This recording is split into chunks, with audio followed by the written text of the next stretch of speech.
ಕಾಗವಾಡ ತಾಲೂಕಿನ ಐನಾಪುರ ಪಟ್ಟಣದಲ್ಲಿ ಮಾಜಿ ಉಪಮುಖ್ಯಮಂತ್ರಿ ಅಥಣಿ ಶಾಸಕ ಲಕ್ಷ್ಮಣ ಸವದಿಯವರ 66ನೇ ಹುಟ್ಟುಹಬ್ಬದ ನಿಮಿತ್ತ ಅವರ ಅಭಿಮಾನಿಗಳು ಏರ್ಪಡಿಸಿದ್ದ ರಾಷ್ಟ್ರಮಟ್ಟದ ಎ ಗ್ರೇಡ್ ಕಬಡ್ಡಿ ಅಂತಿಮ ಪಂದ್ಯದಲ್ಲಿ ಬೆಳಗಾವಿಯ ಪ್ರಣಯ್ ಪೂಜಾರಿ ಸ್ಪೋರ್ಟ್ಸ್ ತಂಡ ಬಾರಾಮತಿ ಅಂಕಿತ್ ಪಾಟೀಲ್ 4 ಅಂಕಗಳಿಂದ ಸೋಲಿಸಿ ಟ್ರೋಫಿ ಮುಡಿಗೇರಿಸಿಕೊಂಡಿತು.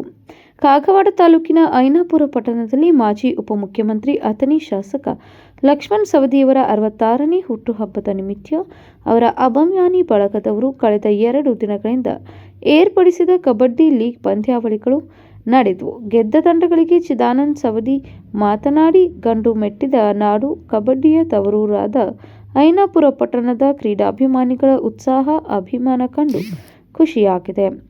ನಿಮ್ಮೆಲ್ಲರ ಪ್ರೀತಿ ಅಭಿಮಾನ ಆಶೀರ್ವಾದ ಹೀಗೆ ನಮ್ಮ ಮೇಲೆ ಇರಲಿ. ನಿಮ್ಮೆಲ್ಲರ ಅಪೇಕ್ಷೆಯ ಮೇರೆಗೆ ಬರುವ 2027 ಫೆಬ್ರವರಿ 15-16ರಂದು ಮತ್ತೆ ಇದೇ ಮೈದಾನದಲ್ಲಿ ಶಾಸಕ ಲಕ್ಷ್ಮಣ ಸವದಿಯವರ ಹುಟ್ಟುಹಬ್ಬಕ್ಕೆ ರಾಷ್ಟ್ರಮಟ್ಟದ ಕಬಡ್ಡಿ ಪಂದ್ಯಾವಳಿಗಳನ್ನು ಏರ್ಪಡಿಸಲಾಗುವುದೆಂದು ಘೋಷಿಸಿದರು. ಬೆಳಗಾವಿಯ ಪ್ರಣಯ್ ಪಾಟೀಲ್ ಫೌಂಡೇಶನ್ ತಂಡವು ಪ್ರಥಮ ಸ್ಥಾನ ಗಳಿಸಿ 1 ಲಕ್ಷ ರೂಪಾಯಿ ನಗದು ಹಾಗೂ ಪಾರಿತೋಷಿಕವನ್ನು ಮುಡಿಗೇರಿಸಿಕೊಂಡಿದೆ. ಮಹಾರಾಷ್ಟ್ರದ ಬಾರಾಮತಿ ಅನಿಕೇತನ್ ಪಾಟೀಲ್ ಫೌಂಡೇಶನ್ ತಂಡ ದ್ವಿತೀಯ ಸ್ಥಾನ ಪಡೆದು 75,000 ರೂಪಾಯಿ ಹಾಗೂ ಟ್ರಾಫಿ ಪಡೆಯಿತು.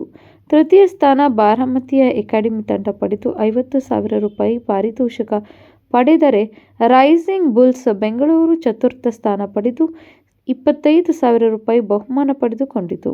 ರಾಜ್ಯ, ಅಂತಾರಾಷ್ಟ್ರೀಯ ಹಾಗೂ ಪ್ರೊ ಕಬಡ್ಡಿ ಕ್ರೀಡಾಪಟುಗಳು ಭಾಗವಹಿಸಿದರು. ಅತ್ಯುತ್ತಮ ದಾಳಿಗಾರ ಬಾರಾಮತಿಯ ವೀರೇಂದ್ರ, ಅತ್ಯುತ್ತಮ ಹಿಡಿತಗಾರ ರೈಸಿಂಗ್ ಬುಲ್ ಬೆಂಗಳೂರಿನ ರಜತ್, ಸರ್ವೋತ್ತಮ ಆಟಗಾರ ಪ್ರಣಯ್ ಪೂಜಾರಿ ಫೌಂಡೇಶನ್ನ ಗಣೇಶನಿಗೆ ಪಾರಿತೋಷಿಕಗಳನ್ನು ಚಿದಾನಂದ ಸವದಿ, ಶಿವಕುಮಾರ್ ಸವದಿ, ಪ್ರವೀಣ್ ಗಾಣಿಗೇರ್ ನೀಡಿ ಗೌರವಿಸಿದರು. ಈ ವೇಳೆ ಯುವ ನಾಯಕ ಹಾಗೂ ಉದ್ಯಮಿ ಶಿವಕುಮಾರ್ ಸವದಿ, ಪಟ್ಟಣ ಪಂಚಾಯಿತಿ ಸದಸ್ಯರಾದ ಪ್ರವೀಣ್ ಗಾಣಿಗೇರ್, ಅರುಣ್ ಗಾಣಿಗೇರ್, ಸಂಜಯ್ ಕುಚುಕನೂರೆ, ಸಂಜಯ್ ಬೆರಡಿ, ಜ್ಯೋತಿ ಕುಮಾರ್ ಪಾಟೀಲ್, ವಿನಾಯಕ್ ಬಾಗ್ಡಿ, ದಾದಾಸಾಬ್ ಜಂತೆನ್ನವರ್, ರಮೇಶ್ ಜೋಗ್ಲಾ, ಯಶವಂತ್ ಪಾಟೀಲ್, ಅಪ್ಪು ಪೂಜಾರಿ, ಸುರೇಶ್ ವಾಗ್ಮೋಡೆ ಸೇರಿದಂತೆ ಅನೇಕರು ಉಪಸ್ಥಿತರಿದ್ದರು. Vijay Mahantesh Arkeri, KMM news, Kagwad.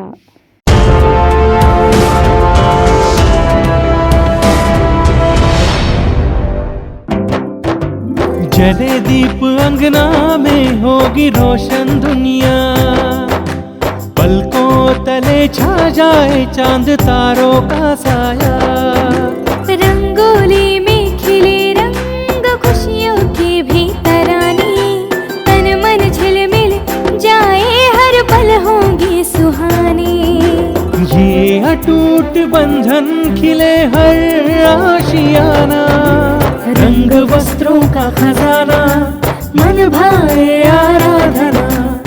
आराधना, मारुति गली, बेलगाम. मन भाए आराधना.